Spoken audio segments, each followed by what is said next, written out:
जय हिंद दोस्तों, मैं नीरज कुमार एक बार फिर से आपका स्वागत करता हूं आपके अपने यूट्यूब चैनल एनकेएस में। तो दोस्त कैसे हैं? पढ़ाई चल रही होगी, रिवीजन कर रहे होंगे। जल्द ही आपका 24 तारीख से यानी 24 दिसंबर 2025 से आपका अर्धवार्षिक परीक्षा शुरू हो जाएगा। अच्छे से दीजिएगा, आपके परीक्षा के लिए बेस्ट ऑफ लक। चलिए आगे चलते हैं, अपने सिलेबस को आगे बढ़ाते हैं। जैसा कि आप देख सकते हैं, हमने पिछले सेशन में आपको त्रिभुज के बारे में यानी त्रिभुज चैप्टर हम पढ़ा रहे हैं, जिसमें हमने आपको RHS और SSS ये दो प्रमेय पढ़ाए थे। इसके पश्चात दो उदाहरण हैं। चलिए उन दो उदाहरणों को अच्छे पूर्वक आसानी से समझते हैं और उसके पश्चात प्रश्नावली 7.2 है, उसे हम करेंगे। तो चलिए आइए सबसे पहले हम अपने उदाहरण की तरफ चलते हैं। तो एक बार फिर से आपका स्वागत कर रहे हैं। लाइक कर लीजिए, सब्सक्राइब करते रहिए, शेयर करते रहिए। चलिए आइए चलते हैं, आगे बढ़ते हैं। चलिए आइए उदाहरण नंबर 7 करते हैं, समझते हैं दोस्त। ज़रा गौर से देखिएगा। सबसे पहले आपका कार्य क्या रहेगा, इसे पढ़ना। एक बार पढ़िए और थोड़ा समझिए क्या पूछ रहा है और क्या दिया हुआ है। ध्यान से देखेंगे। बोला है दोस्त कि AB एक रेखा है, जैसा कि आप देख रहे हैं एक रेखाखंड है AB, चित्र दिया हुआ है। एक काम कीजिए, आप सबसे पहले इन्हें पढ़ लीजिए, तब तक ले हम चित्र बना लेते हैं। आप जब तक ले पढ़ लेंगे तब तक ले हम चित्र बना लेंगे। चलिए आइए हम चित्र बना लेते हैं और आप पढ़ लीजिए। सभी लोग पढ़ेंगे दोस्त, कोई नहीं है छोड़ेंगे, सभी लोग पढ़ेंगे, क्योंकि जब आप पढ़ेंगे तो उन शब्दों का ज्ञान होता है। क्या कह रहा है ये आप समझ सकते हैं। P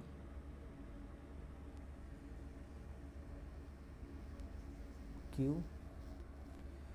आई थिंक आप पढ़ लिए होंगे और हमारा इस प्रकार चित्र भी बन चुका है। चलिए आइए देखिएगा, जरा गौर से देखिएगा क्या कह रहा है। AB एक रेखाखंड है। चलिए AB एक रेखाखंड है, हमने बना लिया है, तथा इस AB रेखाखंड के विपरीत साइड में यानी इस साइड या इस साइड, दो साइड ये विपरीत हो गए, तो P है और Q है, हमने बना लिया है। उसके पश्चात बोल रहा है कि AB के विपरीत है PQ, इनमें से प्रत्येक AB जो A है, बिंदु B है, उससे क्या है, समदूरस्थ हैं। समदूरस्थ होने का मतलब यहाँ से क्या है, सेम डिस्टेंस पे। उसी प्रकार यहाँ से और यहाँ से, जैसा कि चित्र में भी देखा दिया है, सिंगल लाइन से कौन कौन रेखाएं, दो रेखाएं जो आपस में इक्वल हैं, और डबल रेखा से दिखा दिया है कि कौन कौन सी रेखाएं हैं जो वो आपस में इक्वल हैं। चलिए ये सब दिया हुआ है और दर्शाइए कि PQ जो PQ लाइन है, रेखाखंड है, वो AB को लंब समद्विभाजक करता है। क्या करता है दोस्त? लंब समद्विभाजित करता है। जरा गौर से देखिएगा। सबसे पहला कार्य हमारा रहेगा कि क्या चीज दिया हुआ है वो हम लिख लेंगे। क्या चीज दिया हुआ? हमारा दिया हुआ है AP बराबर BP, ये चीज क्या है, दिया हुआ है। उसी प्रकार AQ बराबर BQ, ये क्या है, दिया हुआ है आपके अपने प्रश्न में। दर्शाना क्या है, दर्शाइए। क्या दर्शाना है, जरा गौर से देखिएगा। आपको दर्शाना ये है दोस्त कि जो PQ है वो AB पर लंब समद्विभाजक है। लंब समद्विभाजक का मतलब यह होता है दोस्त, लंब समद्विभाजक का क्या मतलब होता है? लंब समद्विभाजक का मतलब यह है कि जो PQ है वो AB को दो बराबर भागों में क्या कर रहा है, बांट रहा है। तो जब बांटेगा दो बराबर भागों में, तो यानी कि AC बराबर BC, ये भी प्रूफ करना है। और इसके साथ यह प्रूफ करना है आपको कि लंब समद्विभाजक का मतलब यह जो एंगल होगा कितना होगा, 90 डिग्री का। कितना होगा दोस्त? 90 डिग्री का। यानी कि आपको इसके साथ और यह सिद्ध करना है। देखिएगा, दर्शाना क्या है, ये चीज आपके प्रश्न में डायरेक्ट नहीं लिखा है, उसमें सिर्फ लैंग्वेज लिख दिया है। क्या लिखा है कि जो PQ है वो AB पर लंब समद्विभाजित है। लंब समद्विभाजित का मतलब क्या होता है, उसके अनुसार हम यह लिख रहे हैं। लंब समद्विभाजित का मतलब AC बराबर BC हो जाएगा। और क्या होगा, एंगल PCA बराबर 90 डिग्री, या फिर एंगल PCB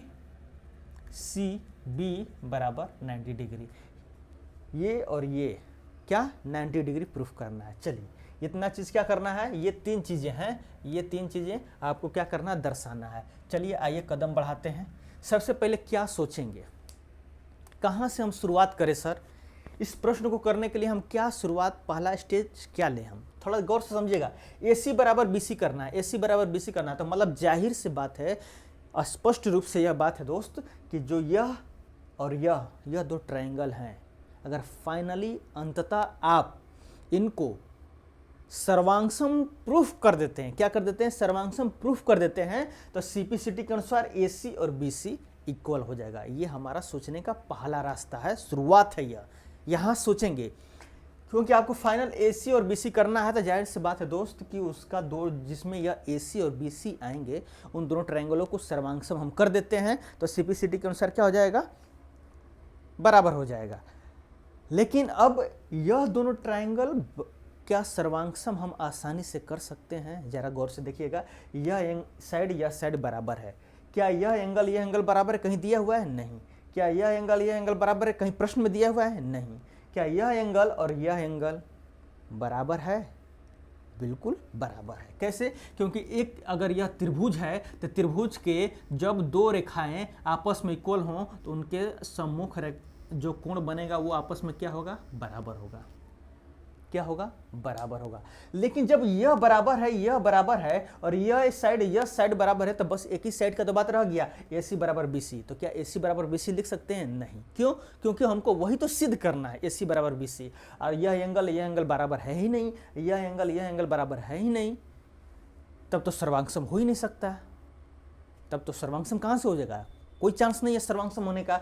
कोई भी अब यस लगाइए या ए लगाइए, कोई भी नियम इन दोनों को सर्वांगसम नहीं कर सकता है अभी फिलहाल के लिए, जो आपके पास डाटा मौजूद हैं उसके आधार पे।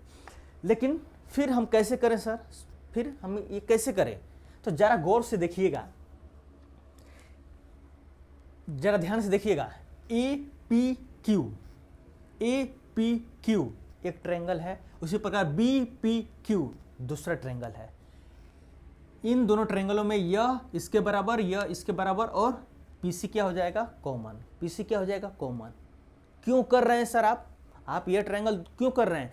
ध्यान से देखिएगा। अगर यह ट्रायंगल हम सर्वांगसम कर देते हैं, यह बड़ा वाला ट्रायंगल APAQ और PBQ बराबर कर देते हैं, तो क्या हमारा यह एंगल और यह एंगल CPCT के अनुसार इक्वल हो जाएगा? बिल्कुल हो जाएगा सर, क्यों नहीं हो जाएगा? और जब यह दोनों इक्वल हो जाएंगे, तो दोस्त यह साइड बराबर, यह एंगल बराबर और यह साइड क्या हो जाएगा? कॉमन। तो यस से यह ट्रायंगल और यह ट्रायंगल क्या हो जाएंगे? सर्वांगसम। और जब यह ट्रायंगल सर्वांगसम हो जाएंगे, तो AC बराबर BC। ये रहा सोचने और करने का तरीका। चलिए आइए, अब हमको यह फाइनली क्या करना है? ये दोनों ट्रायंगलों को सर्वांगसम फाइनल करना है, तभी हमारा AC बराबर BC बाय CPCT के अनुसार लिख सकते हैं। लेकिन उसके अनुसार हमको यह एंगल और यह एंगल बराबर करना पड़ेगा। और क्यों? क्योंकि अगर यह एंगल बराबर कर देंगे, तो PC कॉमन हो जाएगा, AP बराबर BP है, और अपने आप यस से सर्वांगसम हो जाएगा। और जब यह एंगल सर्वांगसम बराबर करना है, तो सबसे पहले ये बड़ा त्रिभुज और यह बड़ा त्रिभुज को क्या करना पड़ेगा? सर्वांगसम। तो आइए क्या करेंगे हम? कौन सा? ट्रायंगल APQ सर्वांगसम करेंगे ट्रायंगल BPQ से। अब देखिए आसानी पूर्वक हो जाएगा। कैसे हो जाएगा? इसका AP उसके किसके? BP के बराबर है। और क्या है? और है आपका इसका AQ बराबर है उसके BQ के। और क्या है? PQ। ध्यान से देखिए, PQ क्या हो जाएगा? बराबर। PQ क्या हो जाएगा? बराबर। ये प्रश्न में दिया हुआ है, यह भी प्रश्न में दिया हुआ है, और ये क्या हो जाएगा? उभयनिष्ठ। क्या हो जाएगा? उभयनिष्ठ। क्या हो जाएगा? उभयनिष्ठ। इसलिए क्या हो जाएगा? ट्रायंगल APQ सर्वांगसम ट्रायंगल BPQ किसके अनुसार? यस सर्वांगसमता के अनुसार। किसके अनुसार? SSS के कारण। और अभी जस्ट हमने पढ़ा है दोस्त कि कोई भी दो ट्रायंगल सर्वांगसम कैसे होंगे? जब उनके तीनों साइड तीनों संगत हो जाएं, एक दूसरे के क्या हो जाएं? बराबर हो जाएं, तो यह दोनों ट्रायंगल क्या होंगे? सर्वांगसम होंगे। किसके कारण? SSS के कारण। अब क्या हो सकता है? क्या एंगल APQ लिखें या एंगल APC लिखें? बराबर एक ही है। ध्यान से देखिएगा, पी, यह एंगल सी लिखें या फिर क्यू लिखें, दोनों क्या है, बराबर हैं। और यह एंगल किसके बराबर हो जाएगा, एंगल बी पी सी, किसके कारण होगा, सी पी सी टी के अनुसार, सी पी सी टी के अनुसार, किसके अनुसार हो जाएगा दोस्त, सी पी सी टी के अनुसार, A P C B P C, किसके कारण, सी पी सी टी के अनुसार क्या हो जाएगा, बराबर हो जाएगा। और जब यह एंगल बराबर हो जाएगा तो आप ट्रायंगल फर्स्ट और ट्रायंगल सेकेंड अपने आप सर्वांगसम आप कर ले जाएंगे। पहले यहाँ तक देख लीजिए हमने किस प्रकार यह इधर वाले और इधर वाले ट्रायंगल को सर्वांगसम किया। क्यों किया, क्योंकि हमको इसमें एक ट्रायंगल इस एंगल को क्या मिल जाएगा, इन दोनों एंगल को क्या मिल जाएगा, सीपीसीटी के अनुसार इक्वल हो जाएंगे, क्या हो जाएंगे, इक्वल हो जाएंगे। इस वजह से हमने ये बड़ा ट्रायंगल और इधर का बड़ा वाला ट्रायंगल क्या किया, आपस में सर्वांगसम किया। चलिए ये देख लीजिए, लिख लीजिए, हट जाते हैं, स्क्रीनशॉट लेना है, लेकर बाद में लिखना है, लिख लीजिएगा। चलिए आगे चलते हैं, चलिए आगे बढ़ते हैं। चलिए अब क्या करना है, अब हमारा फर्स्ट ट्रायंगल और सेकंड ट्रायंगल को क्या करना है, बराबर करना है। पहले लिखेंगे कौन सा triangle, triangle A P C को सर्वांगसम करना है ट्रायंगल बी पी सी से, किससे, बी पी सी से। अब करेंगे, कैसे करेंगे, ए पी बराबर बी पी, क्यों, यह दिया हुआ है, क्या, यह दिया हुआ है। उसी प्रकार एंगल ए पी सी बराबर एंगल बी पी सी, कैसे, उपर्युक्त सिद्ध के कारण, उपर्युक्त सीपीसीटी के कारण, किसके कारण, जो अभी आपने जस्ट अभी किया, जो हमने मिटाया उसके कारण। और क्या हो जाएगा, पीसी क्या हो जाएगा, पीसी क्या हो जाएगा, उभयनिष्ठ, क्या हो जाएगा, उभयनिष्ठ, क्या हो जाएगा, उभयनिष्ठ। इसलिए हम क्या कर सकते हैं, यस ए यस से क्या हो जाएगा, ट्रायंगल ए पी सी सर्वांगसम हो जाएगा ट्रायंगल बी पी सी। और जब यह ट्रायंगल हो जाएगा सर्वांगसम दोस्त ए पी सी से, तो इसका ए सी बराबर बी सी, किसके कारण, सी पी सी टी के अनुसार, किसके अनुसार दोस्त, सी पी सी टी के अनुसार। हमने क्या कर दिया, हमने कर दिया यह और यह भुजा आपस में क्या हो गया, इक्वल हो गया। आप देख सकते हैं ये हमारा पहला प्रश्न हो गया, क्या हो गया, जो हमारा पहला प्रश्न था ए सी बराबर बी सी, वो हो गया। एक बार देख लीजिए, इसे हमने शुरुआत में ही सब समझा दिया है, बस हमने अब लिखा है इसको, एक बार देख लीजिए, उसके पश्चात आगे बढ़ते हैं। स्क्रीनशॉट लेना है, ले सकते हैं, बाद में अस्थिर से आप लिख सकते हैं या फिर वीडियो को पॉज कर आप आराम से इसे लिखना है, लिख सकते हैं। चलिए आगे बढ़ते हैं। अब हमारा क्या सिद्ध करना है, यह, चलिए आइए कोशिश करते हैं।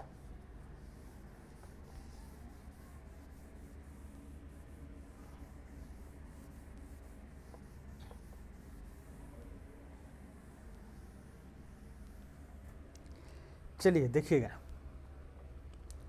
अब हमको सिद्ध करना है कि यह एंगल पी सी ए या पी सी बी, हमने समद्विभाजक सिद्ध कर दिया, लेकिन अब क्या सिद्ध करना है, हमें लंब सिद्ध करना है। अब जरा सोचिएगा दोस्त, बी सी ए सी बराबर बी सी, तो क्या यह दोनों सर्वांगसम हो गए थे, क्या हो गए थे, सर्वांगसम। कौन सा triangle, triangle A P C triangle B P C क्या हो गए थे, सर्वांगसम हो जाएंगे।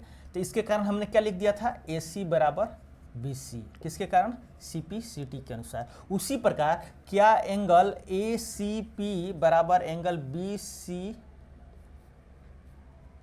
सी पी होगा कि नहीं होगा, किसके कारण, सी पी सी टी के अनुसार, बिल्कुल होगा सर।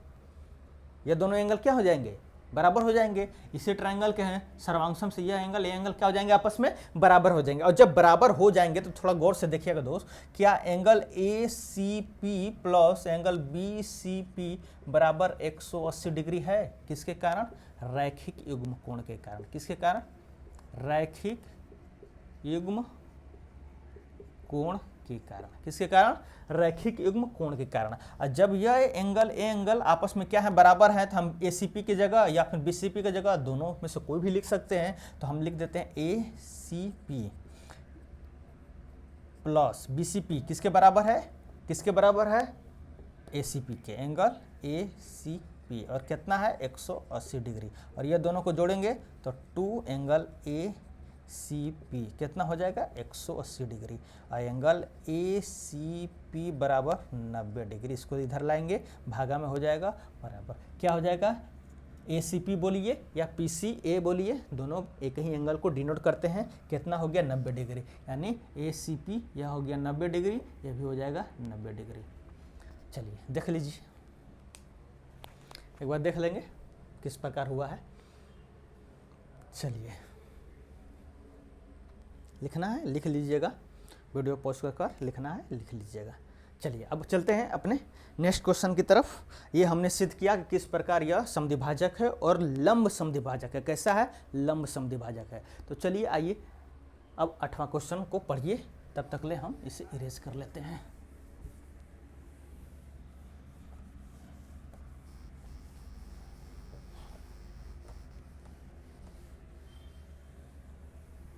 चलिए 8वां क्वेश्चन पढ़ लिए होंगे। चलिए एक बार देख लेते हैं क्या है। सबसे पहले चित्र बना लेते हैं हम।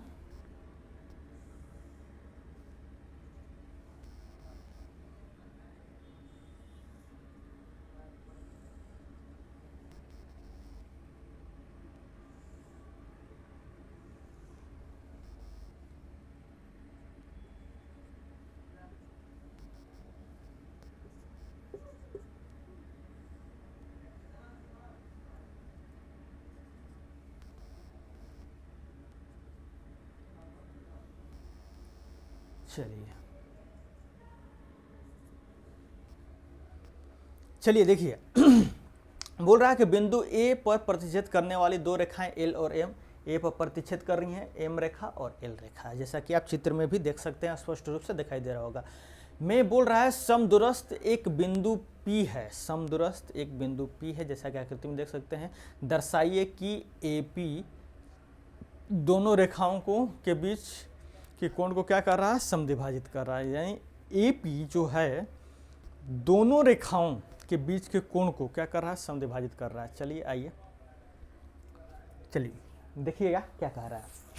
बोल रहा है कि दोस्त जो P पॉइंट है समदूरस्थ है, मतलब समदूरस्थ का मतलब जो P पॉइंट कहाँ से समदूरस्थ है? यहाँ से और यहाँ से। P पॉइंट को कहाँ से जोड़ा गया है? C से या B से? तो यानी कि आपको क्या दिया हुआ है, सबसे पहले आप यह लिख लेंगे क्या दिया हुआ है। दिया क्या हुआ है? दिया हुआ है BP बराबर CP। ध्यान से देखिएगा, BP बराबर CP आपको दिया हुआ है, मतलब कह रहा है कि एक पॉइंट P है जो समदूरस्थ है, जो पॉइंट है दिया गया है, और किसके? ये आपको 90 डिग्री, ये 90 डिग्री आपके प्रश्न में चित्र में बखूबी अच्छे तरीके से एक बार देख लीजिए।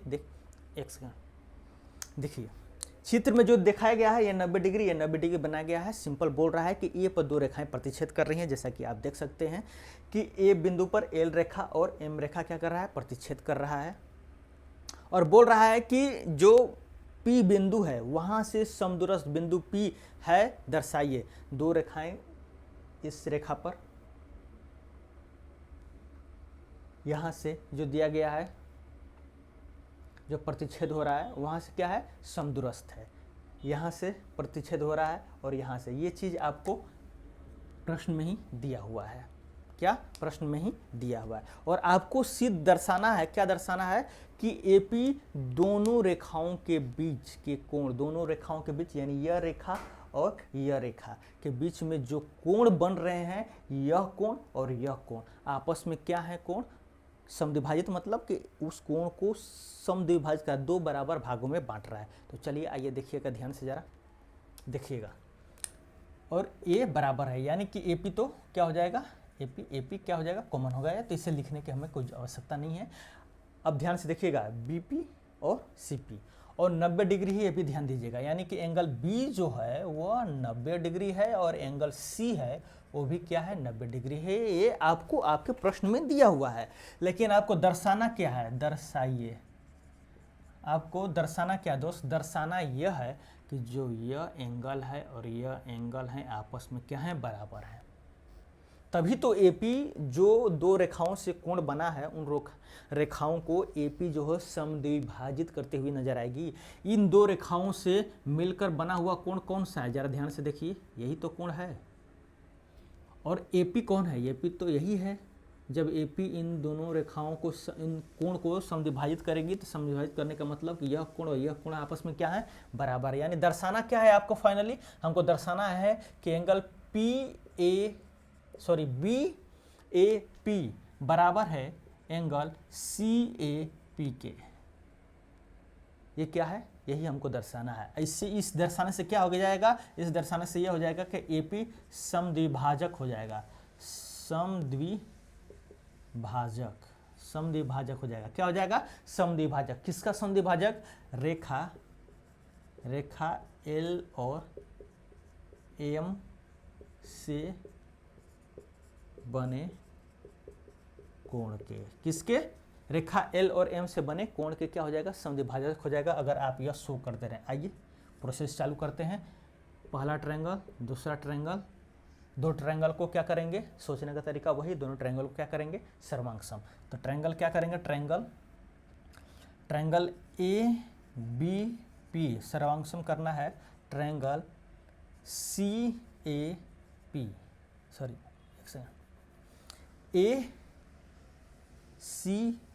क्या करना है, सर्वांगसम करना है। अब इस सर्वांगसम करने में जरा गौर से देखिएगा, क्या एंगल B बराबर एंगल C है, बिल्कुल है। किसके कारण, 90 डिग्री के कारण। किसके कारण, 90 डिग्री के कारण।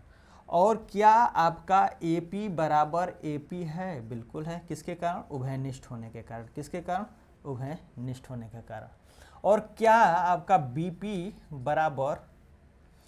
बराबर PC है, बिल्कुल। और ये आपको प्रश्न में क्या है, दिया हुआ है। तो इसलिए RHS लग सकता है, R हाइपोटेनस 90 डिग्री के सामने AP बराबर है राइट एंगल और इस साइड को एक साइड। यानी कि RHS आपने जो पिछले सेशन में पढ़ा था दोस्त, उसमें सिंपल मतलब क्या कहा था कि कोई भी दो ट्रायंगल हैं, अगर उसमें एक 90 डिग्री हो और एक हाइपोटेनस जो यानी जो कर्ण है वो बराबर हो और कर्ण से लगा हुआ कोई एक भुजा बराबर हो, तो वह RHS से क्या हो जाएगा, सर्वांगसम हो जाएगा। ध्यान से देखिएगा, 90 डिग्री है, 90 डिग्री है। इसके सामने वाला कर्ण होता है, कर्ण दोनों में क्या है, बराबर है। AP क्या है, उभयनिष्ठ है। और इससे लगा हुआ एक भुजा है CP और BP क्या हो जाएगा, बराबर। तो इसलिए RHS से क्या हो जाएगा, यह ट्रायंगल क्या हो जाएगा दोस्त, आपस में क्या हो जाएंगे, सर्वांगसम हो जाएंगे। क्या हो जाएंगे, सर्वांगसम हो जाएंगे। और जब यह ट्रायंगल आपस में सर्वांगसम हो जाएंगे तो ध्यान से देखिएगा, एंगल BAP और CAP क्या बराबर हो जाएगा, बिल्कुल बराबर हो जाएगा। तो क्या लिख सकते हैं, एंगल BAP बराबर एंगल CAP। किसके कारण, CPCT के अनुसार। किसके अनुसार, CPCT के अनुसार। और हमें यही सिद्ध करना है। क्या करना है, यही सिद्ध करना है, यानी या यूँ कहिए कि यही हमको दर्शाना है। यह है दोस्त। चलिए, ये आपका दो उदाहरण हो गए। चलिए मिलते हैं अपने नेक्स्ट सेशन में, जहाँ पर 7.3 प्रश्नावली को लाएंगे। वहाँ पर प्रत्येक क्वेश्चन को आप कोशिश कीजिएगा एक बार अपने घर पर बैठकर बनाएं। जहाँ नहीं समझ में आएगा, कल हम आएंगे, वहाँ पर आप देखने का यह कोशिश करेंगे कि हमें कहाँ पर नहीं समझ में आ रहा था, क्या रास्ता हमें चुनना था, कहाँ हमको रास्ते चुनने में तकलीफ़ हो रही थी, कि हम शुरुआत कैसे करें। तो ये चीज़ें पर आप बल ज़्यादा दीजिएगा, कंसेप्ट क्लियर रहेगा तो आप प्रश्नों को कर ले जाएंगे। चलिए मिलते हैं। Have a nice day, God bless you, जय हिंद।